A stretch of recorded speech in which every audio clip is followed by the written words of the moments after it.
नमस्कार दोस्तों, APS online class में आपका स्वागत है। जैसा कि आपको पता है कि इस समय पर कोरोना महामारी से पूरा देश संकट से लड़ रहा है, तो इस बात को ध्यान में रखते हुए Anamika senior secondary public school ने आपके लिए ऑनलाइन क्लासेस की सेवा आरंभ की है। तो दोस्तों, एक बार फिर से स्वागत है आपका एपीएस ऑनलाइन क्लास में। तो सबसे पहले यहाँ जो आपकी 12th क्लास में केमिस्ट्री का जो सिलेबस है उसके बारे में सबसे पहले हम जानकारी लेंगे। तो हमारा जो 2020-21 सत्र का सिलेबस है केमिस्ट्री का, उस सिलेबस में टोटल 17 चैप्टर निर्धारित है और उनमें से प्रत्येक चैप्टर के लिए अलग अलग अंक भी निर्धारित है। तो कौन से चैप्टर के लिए कितने अंक निर्धारित हैं, आइए सबसे पहले हम उसकी बात कर रहे हैं। तो यहाँ मैंने चैप्टर को प्रेजेंट किया है। यहाँ प्रत्येक चैप्टर के लिए डिस्ट्रीब्यूटेड मार्क्स। तो chapter number 1 3 number, 2 3 number, 3 4 number, इस तरीके से ये 17 चैप्टर का विवरण यहाँ पर है। तो ये टोटल जो अंक हैं, इनकी अगर बात की जाए तो ये 56 नंबर यहाँ पर बनते हैं। तो ये जो 56 नंबर है ये आपके आरंभिक सिलेबस में है, जिसको हम सैद्धांतिक परीक्षा कहते हैं और उसके लिए हमारे लिए 56 नंबर दिए गए हैं। इसके अलावा ये थ्योरेटिकल जो पेपर आपका होने वाला उसके नाम, इसके अलावा आपकी प्रायोगिक परीक्षा भी होती है, यानी प्रैक्टिकल के लिए 30 नंबर निर्धारित है। उसके अलावा आपकी रेगुलर अटेंडेंस जो कि 75% से अबव होनी चाहिए और आपका विद्यालय परिवार में अच्छा व्यवहार होना चाहिए। इसके लिए आपको 57 नंबर दिए जाते हैं, जिनको सेशनल मार्क्स कहते हैं। तो उसके अलावा सेशनल मार्क्स ये होते हैं आपके 14। तो यहाँ पर 30 14 44 44 प्लस 56 ये हो गए, तो टोटल पेपर बन गया आपका 100 नंबर। तो इस तरीके से आपका जो सिलेबस है ये निर्धारित है। अब सबसे पहले सत्र के आरंभ में हमें जो टारगेट करना है वो टारगेट करना है इन 56 नंबर, और जब हमारे अंदर में ये 56 नंबर होंगे तो उसी आधार पर हम ये 30 नंबर लेने के भी हकदार होंगे और 14 नंबर भी हमको उसी आधार पर दिए। तो अब हमारा जो फर्स्ट ऑफ ऑल टारगेट है वो है केवल और केवल 56 नंबर।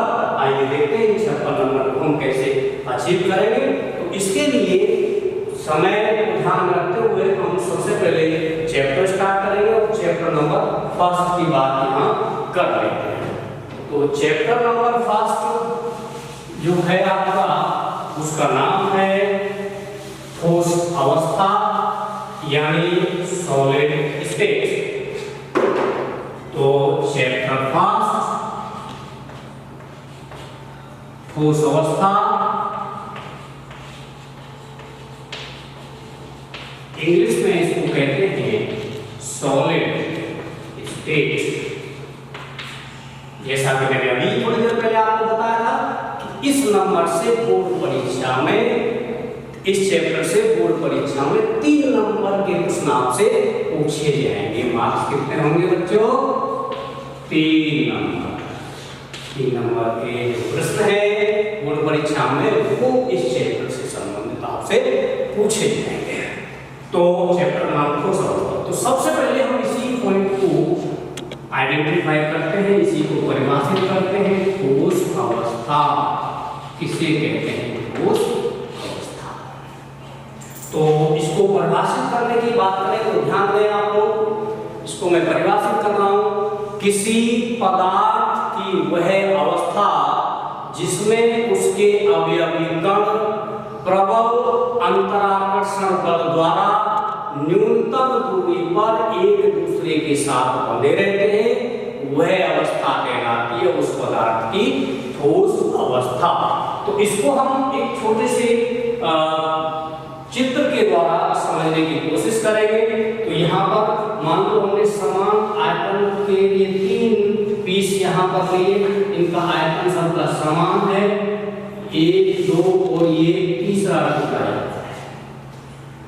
तो अवयवी कर्ण इसमें एक शब्द आया था, तो मान लो मैंने इस व्यवस्था को इस तरीके से यहाँ रिप्रेजेंट कर दिया है और ये रिप्रेजेंटेशन इसका है, और इस व्यवस्था को मैंने ऐसे रिप्रेजेंट कर दिया और ये व्यवस्था इस तरीके से। तो यहाँ पर इन तीनों चित्रों में ये जो मैंने इस तरीके का गोला बनाया है बच्चों, ये अवयवी कर्ण को व्यक्त करता है, जैसा कि अभी परिभाषा में बताया था, अवयवी कर्ण। तो अब प्रश्न ये है कि साहब ये अवयवी कर्ण क्या है? किसी पदार्थ का वह कण अवयवी कण कहलाता है जिसके द्वारा उस पदार्थ का निर्माण होता है, उस कण को कहते हैं अवयवी कण। और बेटा हम किसी भी पदार्थ के लिए अवयवी कण के रूप में जो इस्तेमाल करते हैं अथवा उस पदार्थ में जो अवयवी कण हो सकते हैं वो अवयवी कण परमाणु हो सकता है, वह अवयवी कण अणु हो सकता है और वह अवयवी कण आयन हो सकता है। यानी सीधा कहने का अर्थ ये निकलता है कि इन तीनों स्पीशीज में से, चाहे वह परमाणु हो, चाहे वह अणु हो, चाहे वह आयन हो, इन तीनों स्पीशीज में से कोई भी स्पीशीज पदार्थ का अवयवी कण हो सकता है। ठीक है, तो ये अवयवी कण है पदार्थ के जिनसे करें। तो अब इस चित्र में आपको चित्र फर्स्ट, सेकंड और थर्ड इन तीनों में क्या अंतर देखो, एक चीज तो कंफर्म है कि इन तीनों का आयतन समान है। तो इसमें आपको क्या देखने को मिल रहा है कि इसमें साफ बहुत ज्यादा है, इसमें इसकी तुलना में थोड़ी सी कम है और सबसे कम कणों की संख्या कम होने के साथ साथ यहाँ पर आपको ये भी देखने को मिल रहा है कि ये सभी कण एक दूसरे से निकटतम दूरी पर बंधे हुए हैं।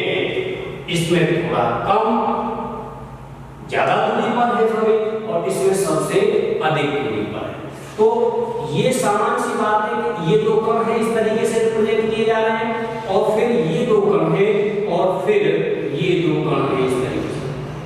तो यहाँ क्या देखने को मिल रहा है कि एक दूसरे से निकटतम दूरी पर है, निकटतम दूरी के साथ साथ दूसरी बात क्या होगी, दूसरी विशेषता क्या होगी कि इन कणों के मध्य प्रबल अंतर आकर्षण बल कार्यरत है या प्रबल अंतराणविक बल कार्यरत, जब टाइटली खींचे हुए इसमें प्रबल अंतराकर्षण बल कम है, यानी हम ये कह सकते हैं कि अंतराणविक बल ऊपर वाले की तुलना में यहाँ कम कार्य कर रहा है, इसी प्रकार यहाँ पर और ज्यादा कम कार्य कर रहा है, इसी कारण से दोनों कणों के बीच की दूरी बढ़ रही है।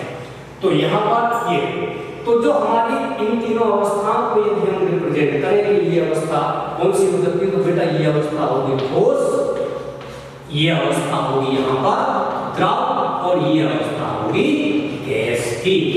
तो किसको कहते हैं, ठोस अवस्था। तो एक बार फिर से इसकी परिभाषा रिपीट कर रहा हूँ, किसी पदार्थ की वह अवस्था जिसमें उसके अवयवी कण प्रबल अंतराणविक बल द्वारा एक दूसरे से न्यूनतम दूरी पर बने रहते हैं, कहलाती है उस पदार्थ की ठोस अवस्था। तो ये बात हुई ठोस अवस्था की परिभाषा की। और ऐसे जो पदार्थ होते हैं जिनकी ऐसी अवस्था होती है, उन्हीं पदार्थों को हम कहते हैं ठोस पदार्थ। अब इसके बाद हम बात करेंगे कि साहब किसी ठोस पदार्थ की अवलक्षण क्या है, ठोस पदार्थ के कैरेक्टरिस्टिक्स क्या है, उसकी बात करेंगे। जस्ट यही टॉपिक हमारा अगला है, ठोस के अवलक्षण। ये हेडिंग आपकी रहेगी, ठोस के अभिलक्षण। ठोस पदार्थ के अभिलक्षण, कैरेक्टरिस्टिक्स ऑफ सॉलिड। तो इसके क्या क्या लक्षण है उनको मैं यहाँ ऊपर एक बार नोट डाउन कर रहा हूँ। जैसा कि अभी तक इसकी परिभाषा में पता लगा था, वो दो बातें पता लगी थी कि ठोस पदार्थ के अवयवी कण प्रबल अंतराकर्षण बल द्वारा बने रहते हैं। तो यानी हम कह सकते हैं इनके कणों के मध्य प्रबल अंतराकर्षण बल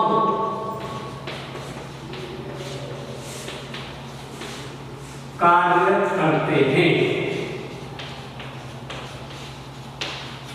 दूसरी बात क्या थी कि जब अंतराकर्षण बल या अंतरांतरिक बल प्रबल होगा तो दूरी कम हो जाएगी। इसीलिए दूसरा पॉइंट बनता है कि इनके कणों के मध्य न्यूनतम दूरी होती है। इनके कणों के बीच की दूरी न्यूनतम होती है, यानी जितना भी संभव हो सकता है उतनी न्यूनतम होती है। तीसरी बात बच्चों जो अभी तक आपको नहीं पता है, ठोस पदार्थों के आकार, आयतन और उनके द्रव्यमान निश्चित होते हैं। यानी हम लिख सकते हैं तीसरा पॉइंट, इनके या इनका द्रव्यमान, आकार व आयतन निश्चित होता है।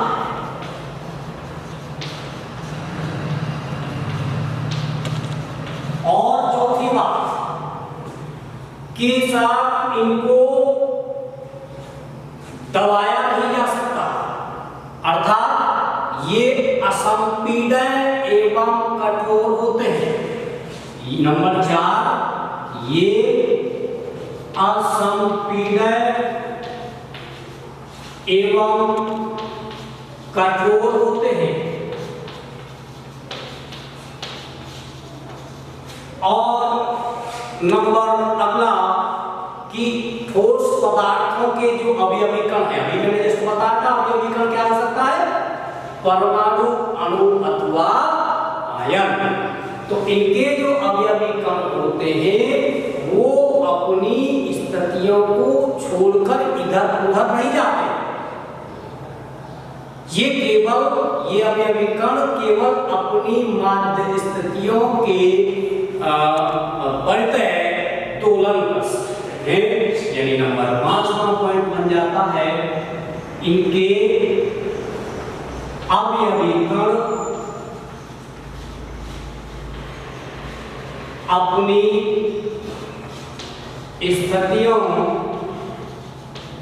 या अपने द्वारा निर्धारित स्थान, अपने द्वारा ग्रहण किए गए स्थान को नहीं छोड़ते हैं।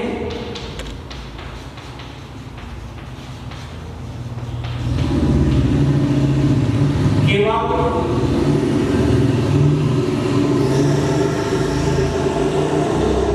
अपनी माध्य स्थितियों, के परितः दोलन कर सकते हैं या दोलन करते हैं। कई बार ये बेटा 1 नंबर का प्रश्न आपसे बोर्ड एग्जाम में पूछ लिया जाता है कि ठोसों के अवलक्षण लिखिए। तो ठोस पदार्थों में कौन कौन से अवलक्षण होते हैं, रिपीट करना है एक बार से। इनके कणों के मध्य प्रबल अंतराकर्षण बल कार्य करता है। नंबर दूसरी बात, इनके कणों के बीच की दूरी न्यूनतम होती है। नंबर तीसरी बात, इनका द्रव्यमान, इनका आकार, इनका आयतन निश्चित होता है। और अगली बात कि इनको दबाया नहीं जा सकता, इनको प्रेशराइज नहीं किया जा सकता, अभ्युदय एवं कठोर भी होते हैं। और इनकी जो सबसे अंतिम अभिलक्षण है या कह सकते हैं जो महत्वपूर्ण अभिलक्षण है वो ये है कि ठोस पदार्थों में इनके अवयवी कण अपने द्वारा ग्रहण किए गए स्थान को कभी नहीं छोड़ते हैं। हाँ, केवल अपनी माध्य स्थितियों के प्रति वो दोलन करते हैं।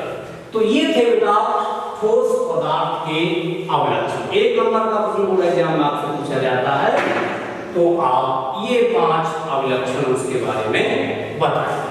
अब हम जो अगला टॉपिक लेंगे वो लेंगे साहब ठोसों का वर्गीकरण, अर्थात ठोस कितने प्रकार के होते हैं। तो अगला टॉपिक तो हमारा है वो है ठोसों का वर्गीकरण।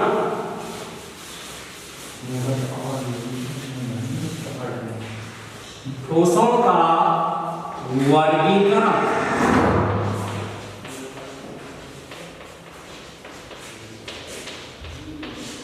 यानी ठोस मूल आधार पर यानी मोटे मोटे तौर पर कितने प्रकार के होते हैं, इसी बात का आते हैं हमें इस टॉपिक में करना। तो देखिए बच्चों, ठोस असल में 2 प्रकार के होते हैं। प्रकार के 2 प्रकार। तो मैं यहाँ वर्गीकरण कर रहा हूँ ये 2 प्रकार के कौन कौन से। मैंने लिखा ठोस और मैंने यहाँ प्रकार को रिप्रेजेंट किया इस तरीके से। 2 प्रकार के होते हैं। नंबर 1 क्रिस्टलीय ठोस, क्रिस्टलीय ठोस, और नंबर 2 बच्चों क्रिस्टलीय ठोस, क्रिस्टलीय ठोस और अब हमारे मूल टॉपिक ये है, वो प्रश्न पूछ लेता है क्रिस्टलीय ठोस किन्हें कहा जाता है या अक्रिस्टलीय ठोस किन्हें कहा जाता है या क्रिस्टलीय एवं अक्रिस्टलीय ठोस में अंतर लिखिए। तो ये महत्वपूर्ण टॉपिक यहाँ पर है। तो सबसे पहले हमारा टॉपिक क्या रहेगा? क्रिस्टलीय ठोस। कौन सा? क्रिस्टलीय ठोस। तो ये है तो ठोस कितने प्रकार के होते हैं? 2 प्रकार के, क्रिस्टलीय एवं अक्रिस्टलीय ठोस। अब हम जो टॉपिक पढ़ेंगे वो पढ़ेंगे क्रिस्टलीय ठोस। तो सबसे पहले जैसा कि मैंने बताया था कि 2 प्रकार के हैं, क्रिस्टलीय एवं अक्रिस्टलीय।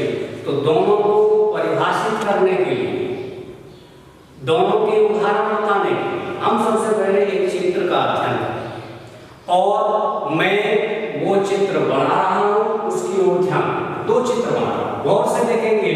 अब जैसा कि आपको बताया कि अवयवी कण और अवयवी कण परमाणु अणु या आयन हो सकते हैं, और उसको हमने सबसे पहले चित्र में जो आपको दर्शाया था एक गोले के द्वारा दर्शाया।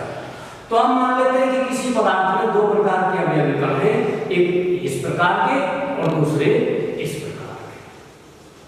ये 2 प्रकार यानी एक डार्क वाला ले लेते हैं और ये ब्लैक वाला, ये हो गया जी दूसरे। ये क्या है? अवयवी कण। तो इन दोनों अवयवी कणों को सम्मिलित करते हुए हम 2 चित्र बनाएंगे जिनमें हम अंतर स्पष्ट करेंगे। तो मैंने एक चित्र बनाया इस तरीके से, देख रहे होंगे इस तरीके से चित्र बनाया जा रहा है। ये एक व्यवस्था है इस तरीके से, और इसमें ये 2 प्रकार के कण ऐसे हैं।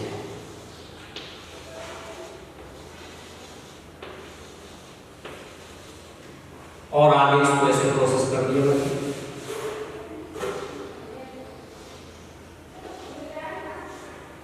फिर से ये और आगे ये मैंने इस तरीके से प्रोसेस किया।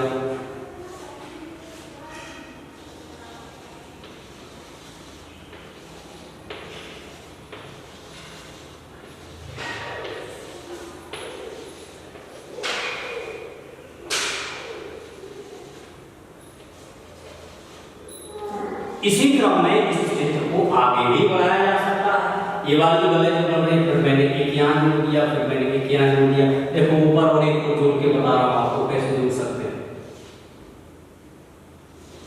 ये देखो सेम रिंग बन रही है, ये बन गया। इसी क्रम में इसको कितना भी आगे बढ़ाया जा सकता है, मान लो।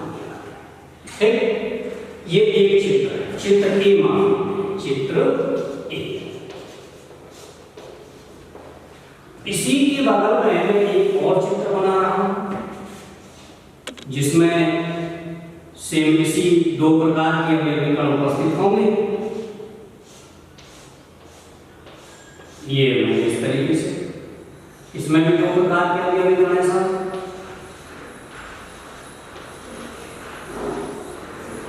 और आगे की व्यवस्था मैंने कुछ इस तरीके से बना दिया है।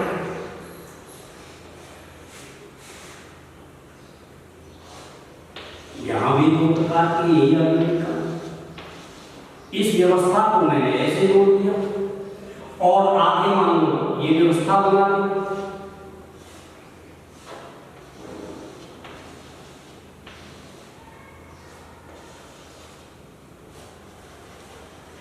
कोई जरूरी नहीं है कि आप जब एग्जाम्पल दें मेरी तरह तो इससे ये चित्र बनाएं, ये कोई आवश्यक नहीं है। लेकिन आवश्यक क्या चीज है वो मैं आपको यहाँ पर समझाऊंगा। चित्र बी। तो मैं अगर सामान्य तौर पर आपसे ये पूछूं कि इन दोनों चित्रों में बच्चों अंतर क्या है, तो वो अंतर क्या देखने हैं? पहले समानता है कि साहब जिस प्रकार के अवयवी कण इस चित्र में है, एक ब्लैंक खाली वाला और एक डार्क वाला, वही दो प्रकार के अवयवी कण इसमें भी ये तो इसकी समानता। लेकिन भिन्नता है, भिन्नता देखो ये क्रम कितना अच्छा हमको लग रहा है।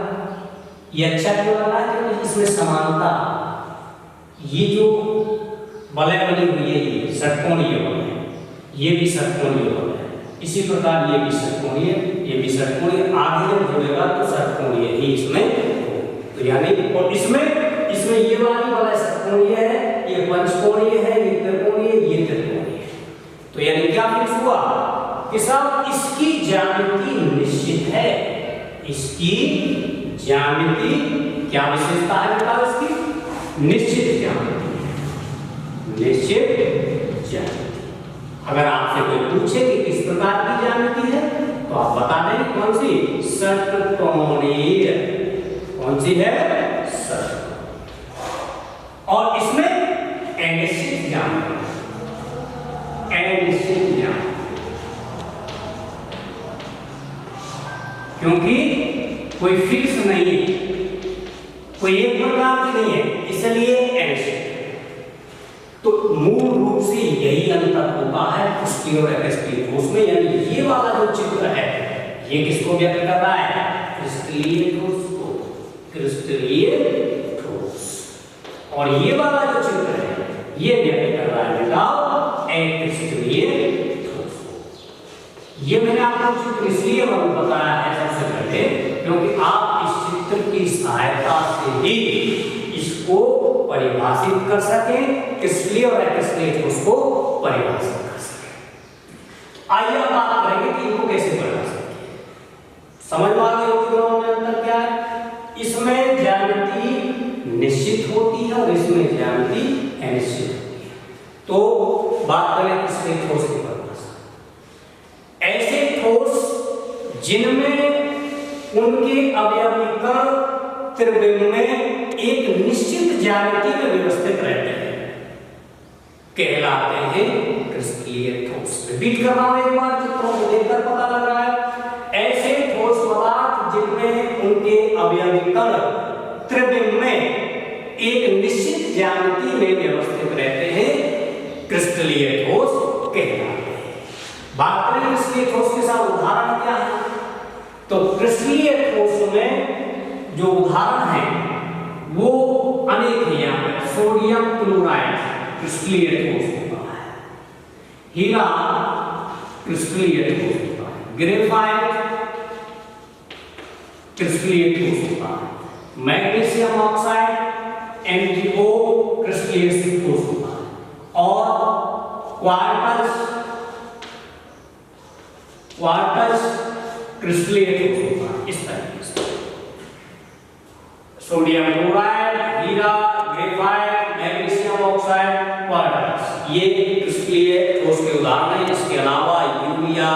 चीनी इत्यादि इत्यादि भी क्रिस्टलीय ठोस होते हैं। विशेषता क्या है? विशेषता उनकी परिभाषा है कि साहब इनमें इनके जो अवयवी कण हैं वो त्रिविम में निश्चित ज्यामिति में व्यवस्थित रहते हैं। किस प्रकार? और अब हम बात करेंगे इनका अक्रिस्टलीय ठोस की परिभाषा। तो अब हमारा टॉपिक क्या है? अक्रिस्टलीय ठोस। अक्रिस्टलीय ठोस तो परिभाषा तो आपको पता लग चुकी होगी अक्रिस्टलीय ठोस की। अक्रिस्टलीय ठोस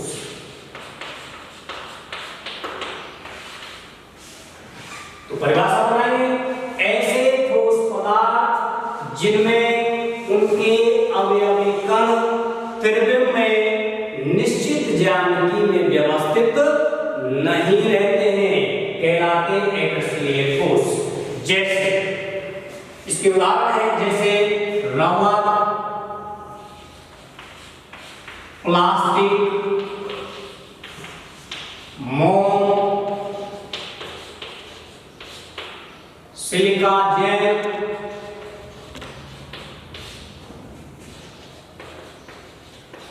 कांच आदि। ये सभी जो मैंने उदाहरण बताए हैं इन सभी की जो संरचना होती है अवयवी कण वो इस क्रम में पाई जाती है, यानी कि अनिश्चित ज्यामिति वाली होती है। इसलिए ऐसे ठोस पदार्थों को अक्रिस्टलीय ठोस कहा जाता है। ठीक है, तो ये बात थी क्रिस्टलीय एवं अक्रिस्टलीय ठोस।